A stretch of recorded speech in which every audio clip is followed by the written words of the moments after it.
이기기를 다투는 운동선수들을 보게 되면 그들에게 절실하게 필요한 것은 절제입니다.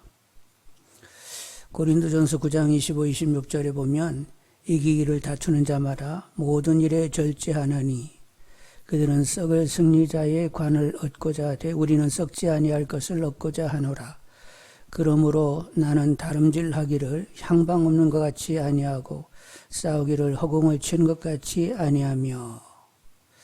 운동선수들은 이제 경기에서 1등을 하든지 아니면 권투를 해가지고 타이틀을 차지하든지 몸을 만든단 말이지요. 그래서 몸을 만들기 위하여 술도 금하고 음식도 절식하고 식이요법을 하고 고된 훈련을 하면서 이제 이길 수 있는 이런 몸체를 만들게 되는 거죠. 마라톤 선수들도 보면 극기 훈련을 하고 오래 달리기 연습도 하고 그러다 보면 이렇게 오래 달리다 보면 때로는 달려오는 트럭에 뛰어들어서 죽고 싶다 이런 마음이 든다는 거예요. 마라톤 선수들이 그냥 뭐 이렇게 뛰니까 그냥 뛰는가 싶다 이렇게 생각할지 모르지만 그 너무 훈련이 고돼가지고 달려오는 트럭에 그냥 몸을 던져가지고 죽었으면 좋겠다 막 이런 마음까지 된다는 것입니다. 피눈물 나는 훈련을 하는 거죠. 권수들도 이제 타이틀을 따기 위하여 아니면 방어를 하기 위하여 어떻게 해요? 개체량을 통과해야 되니까 몸무게도 줄여야 되고 그리고 하여간 얼마나 훈련을 하는지 모른단 말이요. 그런데 이제 대부분 많은 사람들, 선수들이 얘기하기를 어떤 얘기를 해요? 상대와 싸우기 전에 나와의 싸움에서 이겨야 한다. 이런 말들을 많이 하잖아요. 신앙생활도 마찬가지인데 이기는 이런 신앙생활을 하려고 하면 절제해야 되고 결국 자기와의 싸움에서 이겨야만 이김이 된다는 것이지요. 그래서 오늘은 성품 가운데에 절제에 대해서 나누고자 합니다. 절제가 무엇이라고 정의할 수 있느냐? 뭐 다양하게 정의할 수 있지만 일단 이 앞에 보시면 성품 개발원에서 낸 정의는 뭐라고요? 절제란 하나님의 성령의 첫 암시에 바로 순종하는 것이다. 그 상대 개념은 뭐라고요? 탐닉이라고 했습니다. 자, 그래서 이제 궁구를 해보게 되는데 아까 운동선수가 이기는 선수가 되려고 하면 절제가 필요하다고 했어요. 근데 여러분 운동선수 아주 수준 있는 운동선수를 보게 되면 그 옆에 누가 있어요? 아주 유능한 코치가 있다는 것 여러분 아시죠? 절제가 잘 되고 훈련이 잘 되려고 하면 실력 있는 코치가 붙어야 그게 가능하다는 거예요. 그래서 운동선수들은 일부러 좋은 코치를 막 찾아다니지요. 그리고 그 밑에서 관리를 받습니다. 결국 절제라든가 이 훈련이라고 하는 것이 나 혼자만 할 수 있는 것은 아니에요. 누군가 옆에서 봐줘야만 된단 말이요. 여러분 우리나라 축구선수 가운데 누가 제일 지금 인정받고 있어요? 손흥민이라고 아시는 줄 아실 줄 압니다. 세계적인 이제 선수가 됐어요. 뭐 이렇게 어떻게 신문 한쪽에 이렇게 보니까 케인, 영국에서 그래도 가장 이렇게 인정받고 있는 선수인데 앞으로 이제 손흥민이 계약을 하게 되면 케인 수준으로 계약을 맺지 않겠느냐 이런 얘기를 합니다. 그런데 이제 손흥민 선수가 그렇게 운동선수가 되기까지 어릴 때부터 누가 코치했어요? 아버지가 코치했습니다. 아버지가. 어릴 때부터 몸 만드는 거 그리고 이제 기술을 또 가르쳤어요. 그러면서 인성까지도 코치했습니다. 훌륭한 선수들 가운데는 교만해가지고 동료와 팬들에게 외면당하는 사람이 있거든요. 그래서 이제 이 손흥민 아버지는 그런 인성까지도 코치해가지고 동료들 아니면 팬을 이렇게 배려할 줄 아는 그런 사람이 되었고 그리고 인터뷰할 때 결코 교만하게 인터뷰하지 않고 겸손하게 이렇게 인터뷰하도록 했단 말이요. 이렇게 손흥민에게는 아버지가 코치가 되다 보니까 그렇게 잘 이렇게 가꾸어지게 되었단 말이요. 그러면 우리 신앙에서 우리를 코치하는 분이 누구요? 곁에서 도우시는 분. 이름이 보혜사라고 불리는 우리에게 엄청난 코치한 분이 계셔요. 그분이 누구냐? 여러분, 보혜사 성령이라고 했습니다. 자, 그러면 보혜사 성령이 우리 신앙에 얼마나 비중이 있느냐 하는 것인데 절대적이세요. 여러분, 성령님이 영적으로 우리를 태어나게 했습니다. 어머니 같은 분이요. 그리고 인간 스스로는 이길 수 없는 죄성, 사단을 이기게 하시는 분이 누구라고요? 성령님이십니다. 그래서 성령님은 우리에게 절대적인 코치이시면서 그분을 절대 의리하고 의지하고 지도를 받아야만 우리는 믿음 생활을 할 수 있다는 말이에요. 근데 이제 성령님께서 어디 와 계세요? 우리 안에 와 계시니까 그분을 계속 잘 인정해낼 수 있는 분들이 되기를 원합니다. 무시로 그분을 구하면서 그분의 주장함 가운데 순간을 살고자 하는 분들이 되기를 원합니다. 자, 우리는 밖으로 싸우기보다도 먼저 내 안에서 싸워서 이길 수 있어야 된다고 했습니다. 그래서 우리 안에서 이 싸움에 성령님께서 차지하는 비중이 어떤지 이제 성경으로 한번 확인해 보도록 하겠어요. 여러분, 우리가 갈라디아서 5장 16절로 25절을 읽었는데 제일 위에 두 절하고 끝머리 두 절을 읽었는데 16절에서 25절을 천천히 읽으면서 성령이 우리 안에 그 영적인 싸움에서 차지하는 비중이 얼마만큼인가 보시도록 하겠습니다. 자, 16절서부터 내가 이르노니 너희는 성령을 따라 행하라. 그리하면 육체의 욕심을 이루지 아니하리라. 육체의 소욕은 성령을 거스리고 성령은 육체를 거스리나니 이들이 서로 대적함으로 너희가 원하는 것을 하지 못하게 하려 함이니라. 너희가 만일 성령의 인도하시는 바가 되면 율법 아래에 있지 아니하리라. 육체의 일은 분명하니 곧 음행과 더러운 것과 호색과 우상 숭배와 주술과 원수 맺는 것과 분쟁과 시기와 분냄과 당 지는 것과 분열함과 이란과 투기와 술 취함과 방탕함과 또 그와 같은 것들이라. 전에 너희에게 징계한 것 같이 경계하노니 이런 일을 하는 자들은 하나님 나라를 유업으로 받지 못할 것이요 오직 성령의 열매는 사랑과 희락과 화평과 오래 참음과 자비와 양성과 충성과 온유와 절제니 이 같은 것을 금지할 법이 없느니라. 그리스도 예수의 사람들은 육체와 함께 그 정욕과 탐심을 십자가에 못 박았느니라. 만일 우리가 성령으로 살면 또한 성령으로 행할지니. 우리 안에는 육체의 소욕이 있는데 그것을 제어하실 수 있는 분이 누구라고요? 성령님이십니다. 우리가 육체의 소욕을 제어할 수는 없어요. 우리는 육체의 소욕에 휘둘리기가 아주 쉽습니다. 근데 그 육체의 소욕을 강력으로 다스리는 분이 성령이시라는 말이요. 우리가 애쓰고 힘쓴다고 해가지고 이 육체의 소욕을 다스릴 수 있는 거 아니에요. 누가 다스릴 수 있다고? 오직 성령 외에는 답이 없다는 말이요.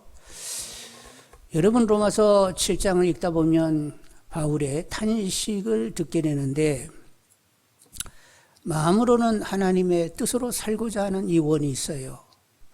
그런데 마음으로는 하나님의 뜻으로 살고자 하는 그런 원을 가지면 또 다른 어떤 힘이 역사하여 하나님의 법대로 살고자 하는 나를 사로잡아 끌고 가는 거예요. 그래서 나에게는 마음만 있지 결국은 하나님의 뜻을 거스리고 있는 나를 보면서 곤고하다. 이 사망의 몸에서 누가 나를 자유케 하려 탄식하게 되잖아요. 근데 결국 누구를 발견하게 됐다고?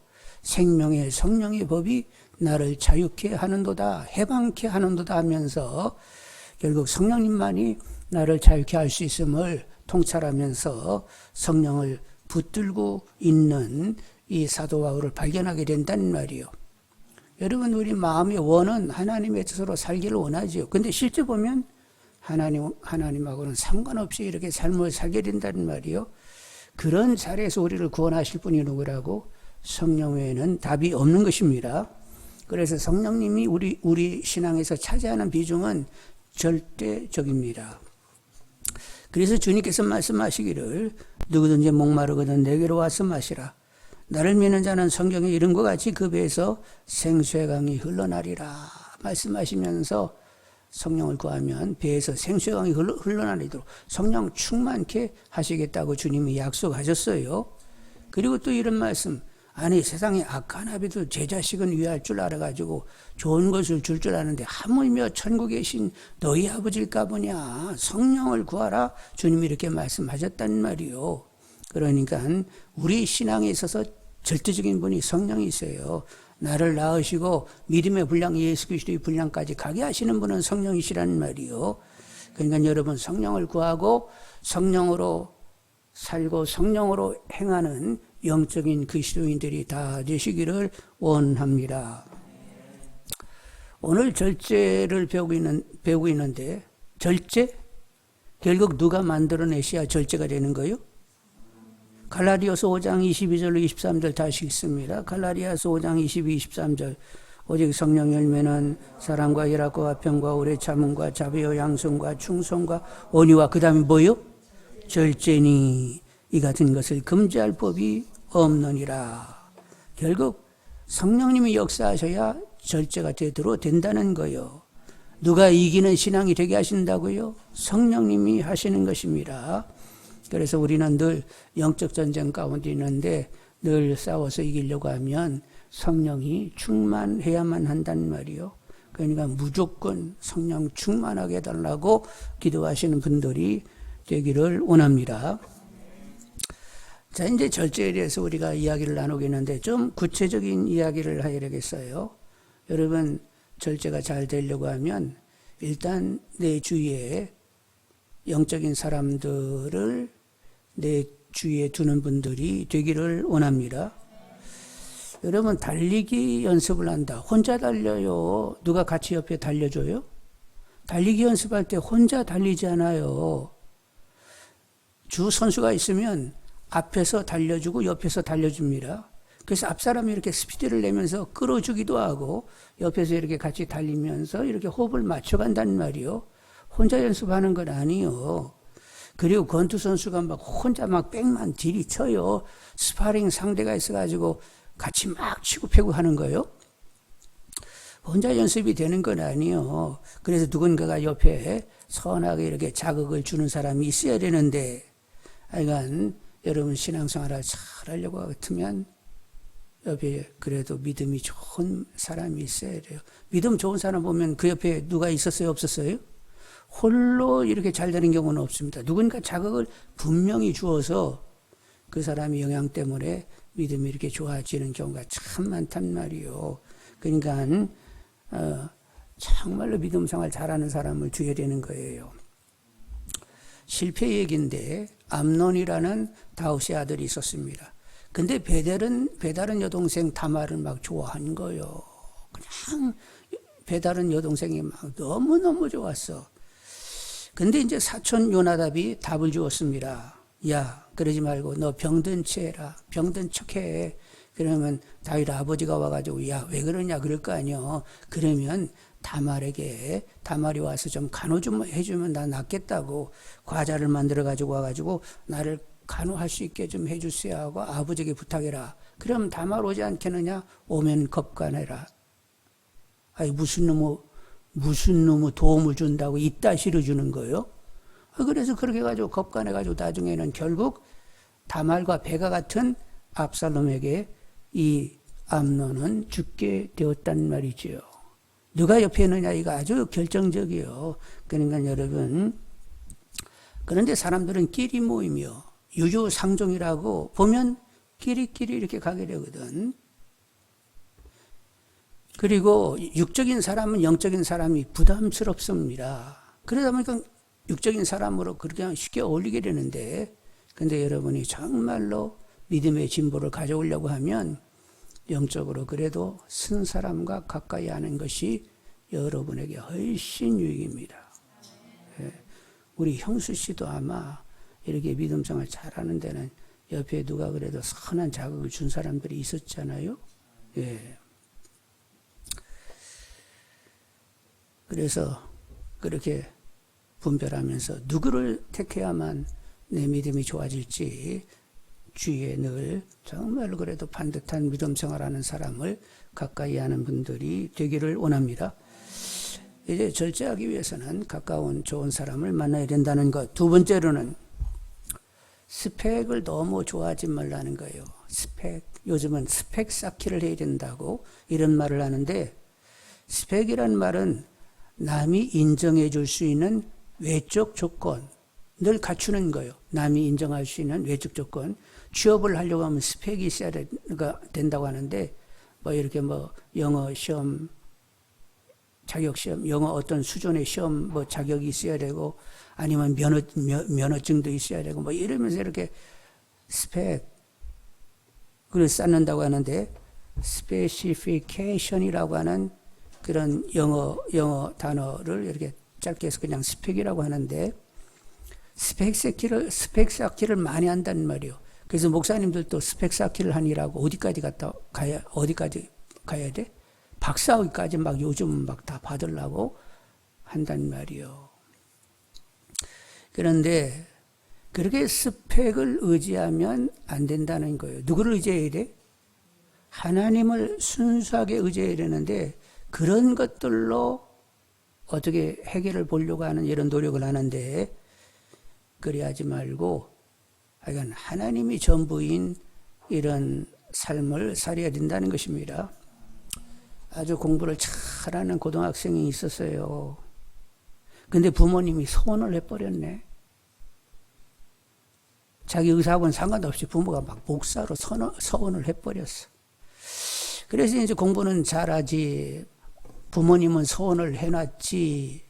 그래가지고 하여간 공부는 열심히 했습니다. 공부 못해서 신학교 갔다는 소리 안 듣고 싶어가지고 하여간 공부 잘해서 나는 신학교 가야 되겠다 이러고 공부를 열심히 해서 감리교 신학교를 갔어요. 그리고 정신 차려 들으시라는 거요.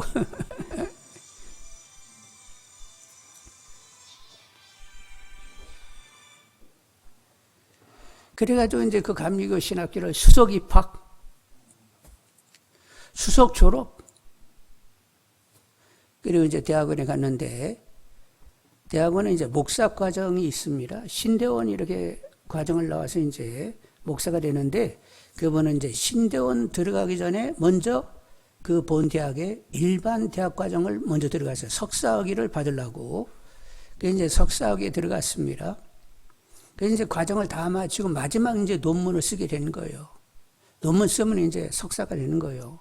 근데 하나님께서 말씀하시기를 석사학위를 바치라는 거예요. 그 얘기는 뭐냐면, 석사학위를 이미 받았다 치고 더 이상 석사학위를 받으려고 하지 말라는 거예요. 학위가 중요하지 않다는 것이 아니라 비중의 문제인데, 너는 스펙 쌓는 일에 열중하고 있다는 거예요. 하나님을 그냥 전부 삼는 것이 아니라 박사학위까지 받아가지고 박사학위를 가진 목사, 그리고 잘 나가는 목사, 큰 목회하는 목사, 이걸 이렇게 생각하고 있는데 너는 다 버리라는 거예요. 하나님만 의지하고 하나님만 자랑하면서 이렇게 삶이 사라져야 되는데, 그런 학위들이 걸림돌이 될 수가 있다고 하면서 하나님께서 너는 내가 우선이냐 아니면 너의 자랑거리가 우선이냐 너 결정하라고, 하나님 우선이냐 스펙이 우선이냐 결정하라고 계속 말씀하셔서 결국 끙끙 앓다가, 그러면 제가 석사학위 포기합니다. 포기를 하고는 서럽게 통곡을 했다는 거예요. 울고 울었습니다. 이제는 가방끈이 뭐예요? 그냥 신학교 졸업으로 끝나는 거예요. 그래서 그냥 가방끈 짧은 목사가 된다. 그리고 자기 미래가 다 죽은 것 같아가지고 막 슬프게 통곡하고 울고 울었어요. 약간 높은 학위를 가진 목사, 잘 나가는 목사, 그런 꿈이 다 송두리째 날아가게 되었습니다. 근데 계속 울다가 보니까 지금 자기가 이렇게 열심히 우는 내용이 뭐예요? 스펙을 못 쌓아가지고 지금 울고 있다는 생각이 들었어요. 울기는 우는데 왜 이렇게 내가 이렇게 우는 거지? 그러다 보니까 내가 얼마나 스펙에 연연하고 있었는지를 보게 되었습니다. 그래서 회개했다는 거예요. 그러면서 성령님이 만져주시는 가운데 몸이 막 깃털처럼 날아갈 것처럼 그렇게 가볍게 됐다는 것입니다. 그래서 그분은 감리교 신학대학 나온 것이 학력의 전부인데 근데 그는 오늘날 주목받고 영향력 있는 사역을 하고 있지요. 누구 얘기? 선한목자교회의 유기성 목사의 이야기였습니다.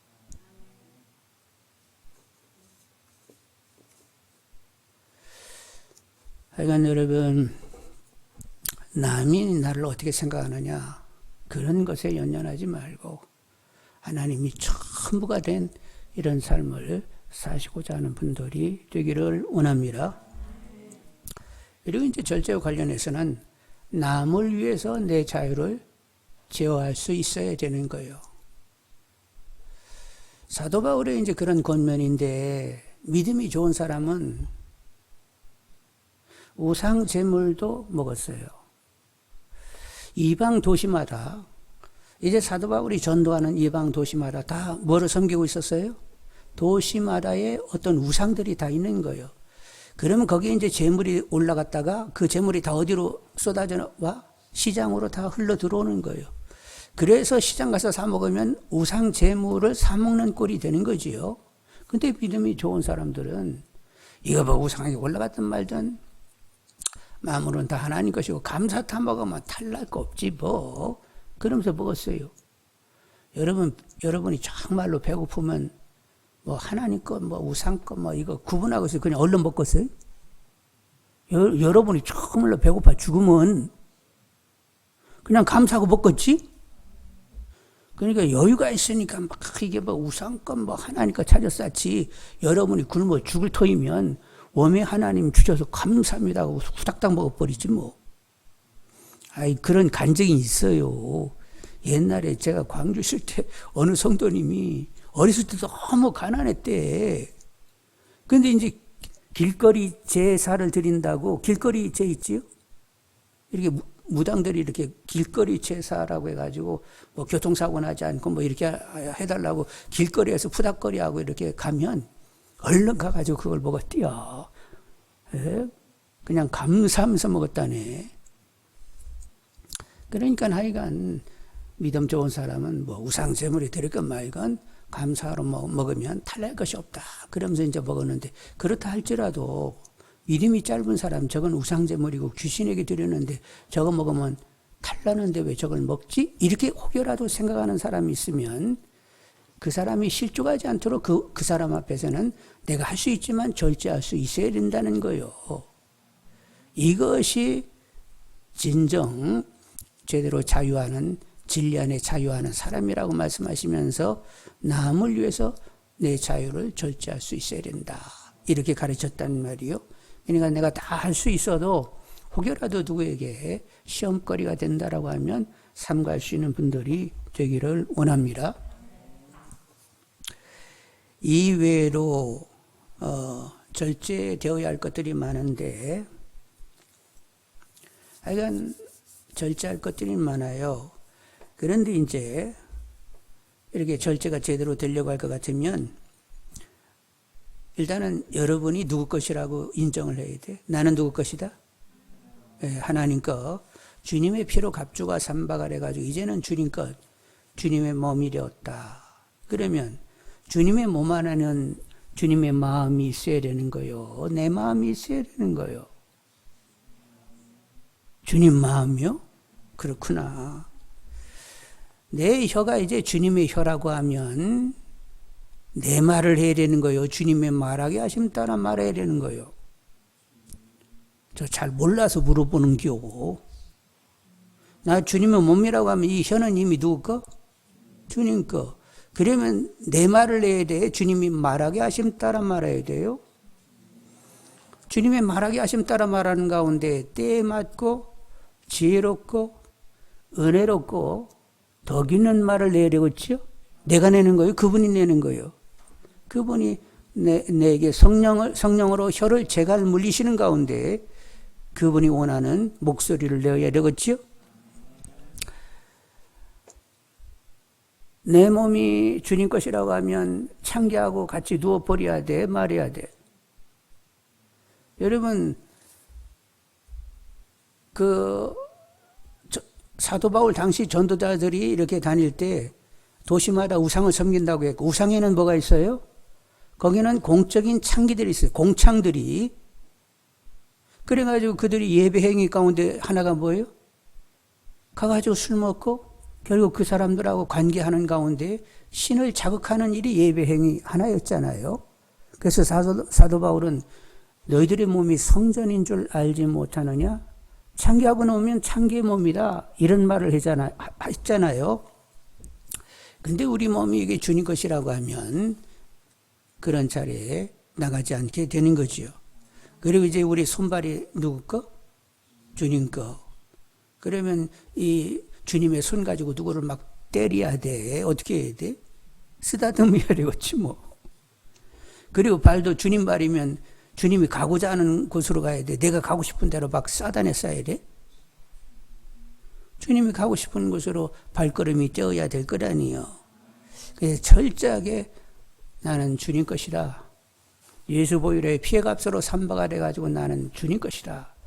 그리고 나는 주님의 마음이 내 안에 있어야 되고 주님의 뜻이 있어야 되고 주님의 언어가 있고 행실을 가져야 된다.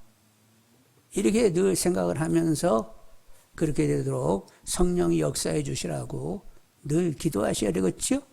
그러면 여러분은 많은 것을 절제할 수 있게 되는 거지요. 욕심과 음란과 미움과 화와 교만과 내 자랑, 내 뜻 다 절제하며 살아갈 수 있게 되는 거지요. 여러분 그래서 말씀인데 욕심이, 음란이, 미움이, 화가, 교만이 세상을 즐기려고 하는 이런 마음들, 이렇게 나를 자랑하고 싶은 이런 마음들 이렇게 스물스물 올라오게 되면 그때 즉시 성령의 이름을 부르기 시작하는 분들이 되기를 원합니다. 무시로 성령을 구하라고 했어요. 그것도 훈련입니다. 그래서 이렇게 내 마음이 뭐가 이렇게 원찮은 게 잡생각이 딱 오르게 되면 그걸 즐기지 않고 아이고 이놈의 잡생각 또 올라왔었네. 사단아 잡생각 가져오는 사단아 예수 이름 명하노니 너는 묶이며 떠나가라. 그리고 성령님 이 생각 다 지워주시고 하나님 원하는 바로 그 마음 내 안에 역동될 수 있도록 생각이 있도록 해 주시라고 입의 말과 마음의 묵상이 하나님께 연락되기를 원한다고 기도하실 수 있는 분들이 되시기를 원합니다. 이것도 훈련이요. 늘 무시로 성령을 구하면서 성령으로 살고 성령으로 행하고자 하는 영적인 그리스도인들이 다 되시기를 원합니다. 이렇게 살면 결국 누구로 사는 거예요? 주님으로 사는 거예요. 이렇게 사는 것이 진정 이기는 삶이 되는 것입니다. 이렇게 살면 주님의 향기를 날리면서 선한 영향력을 갖게 되는 거지요. 그래서 나중에 천국에 들어갈 때 바닥시 들어가요. 넉넉함으로 들어가. 넉넉함으로 들어가서 하나님이 허락하시는 면류관을 받게 되는 것입니다. 그 면류관 쓰고 내내 돌아다니는 거예요. 계시록에 보니까 면류관 받아 쓰고는 그 다음에 어떻게 했지? 예수님 발 앞에 던지면서 예수님을 찬양했습니다. 그런 삶이 되어지기를 주님의 이름으로 축원드립니다. 자, 그래서 오늘 말씀 가지고 기도하게 되는데 손흥민에게는 굉장한 코치가 있는데 누가 코치했다고? 아버지가 되다 보니까 얼마나 자식을 위하겠어요. 그래가지고 그냥 그 아버지도 축구선수였으니까 하여간 몸도 만들고 기술도 익히게 하고 그리고 인성을 갖춘 이런 아주 훌륭한 선수가 되도록 그렇게 잘 가꿔냈단 말이에요. 근데 우리에게는 우리 믿음 생활에서도 그냥 진짜 완벽한 곁에서 도우시는 이런 이름을 가진 보혜사 성령님이 우리들의 코치가 되셨단 말이에요. 그분이 우리를 영적으로 낳아주셨습니다. 어머니 같은 분이요. 그리고 모든 육체의 소욕과 사단의 모든 그 강력도 다 그분이 이겨내시는 줄 압니다. 그러니까 주님께서 목마르거든 성령을 구하라고. 아니 세상에 악한 아벨도 제 자식 위할 줄 아는데 하물며 천국에 계신 너희 아벨까 보냐. 성령을 구하라고 했으니까 하여간 성령 외에는 답이 없어요. 우리 믿음에 성령님 주장하시는 가운데 정말로 하나님을 더 알게 하고 바르게 반응하면서 하나님과 마음 통하고 하나님과 친밀하고 하나님과 누려지는 신앙이 되게 해달라고 우리 한번 성령 충만을 구하면서 기도하겠습니다. 기도하십니다.